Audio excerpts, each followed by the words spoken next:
दशांग भोजन की महिमा क्या है? 10 अंग है भोजन के, ध्यान से सुनना। जो व्यक्ति रविवार के दिन किसी ब्राह्मण को दशांग भोजन कराता है, रविवार के दिन भोजन कराते हैं, वो अपने अगले जन्म में 10 वर्ष तक उनको कोई रोग नहीं होता, वो निरोग होकर रहते हैं। ये शिव पुराण में लिखा है। जो व्यक्ति रविवार के दिन एक ब्राह्मण को दशांग भोजन कराता है, वो 10 वर्षों तक निरोग रहता है, अगले 10 वर्ष, अगले जीवन में 10। और जो व्यक्ति रविवार के दिन 10 ब्राह्मणों को दशांग भोजन कराता है, वो अगले जन्म में 100 वर्ष तक निरोग रहता है। 100 वर्षों तक उसको कोई रोग नहीं। ये महिमा है। अब ये दशांग कौन है? भोजन के 10 अंग हैं। आप लोग भी ध्यान रखना इस बात का। ब्राह्मणों को भोजन करने बुलाओ तो ये 10 अंग हैं। क्या क्या है? पहला, ब्राह्मणों के पास जाकर सम्मान से उनको बुलाओ, भगवान आप कृपा पूर्वक पधारो, पहला। दूसरा, जब वो आ जाएं तो उनके चरण धुलाओ। इतनी भारी महिमा उनके चरणों की है, उनके चरण धुलाओ। तीसरा, फिर उनके लाट पर चंदन लगाओ। चौथा, फिर अपनी योग्यता अनुसार उन्हें कोई भी तौलिया इत्यादि जो बने वो वस्त्र दो। पांचवा, पुष्प से, गंध से उनका पूजन करो। छठा, बढ़िया नाना प्रकार के व्यंजन, मालपुआ आदि बनवा के उन्हें चकाचक पवाओ। ऐसे वर्णन है घी के मालपुओं का, मालपुआ खिलवाना चाहिए। घी के मालपुए, बढ़िया सुंदर भोजन बनाओ।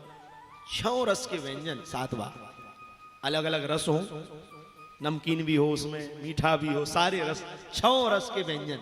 जब वो 6 प्रकार के रस से भोजन कर लें तो बढ़िया से पहले उनको तांबूल दो। तांबूल का अर्थ समझते हो? पान, जर्दा वाला पान नहीं, हाँ, लौंग इलायची, हमारे यहाँ लिखा है तांबूल। भगवान की पूजन करते हैं तो तांबूल लगाते हैं ना, ऐसे ही तांबूलम प्रतिगृहीताम।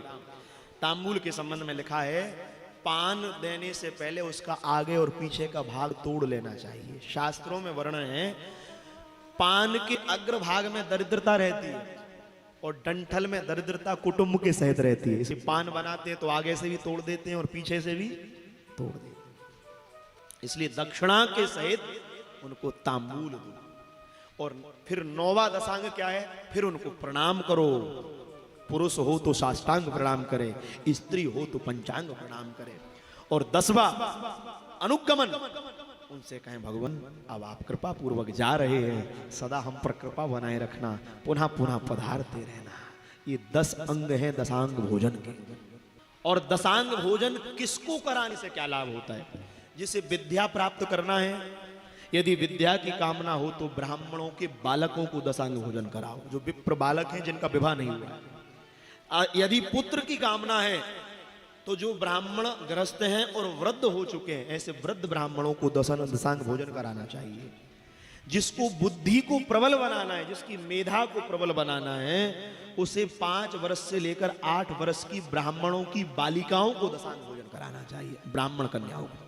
जो संसार के सुखों को भोगना चाहते हैं, शनकादिकों से कहा, उन्हें 10 युवती स्त्रियों को, अर्थात ब्राह्मण पत्नियों को, जो युवती हो, 50 वर्ष से कम अवस्था की उनकी आयु हो, युवती हो, उनको 10 वर्ष 10 युवती स्त्रियों को भोजन कराना चाहिए।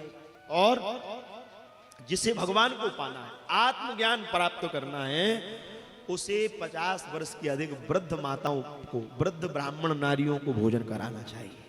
आत्मज्ञान हो जाएगा। और क्या करना चाहिए? ब्राह्मण को सिल तथा उच्च वृत्ति या गुरु दक्षिणा में मिला हुआ धन सबसे उत्तम कहा गया है। ब्राह्मण को दान में जो धन मिलता है वो उसके लिए सबसे उत्तम। अथवा सीलोंच वृत्ति, सीलोंच वृत्ति जानते? वैसे ब्राह्मण के लिए लिखा है, ब्राह्मण को सीलोंच वृत्ति से अपना जीवन जीना चाहिए। सीलोंच वृत्ति से आज भी हमारे पूज्य सदगुरुदेव भगवान श्री नांगर जी महाराज सीलोंच वृत्ति से जीवन जीते। भारत में संभवतः कम ही लोग ऐसे होंगे। सीलोंच वृत्ति किसे कहते हैं?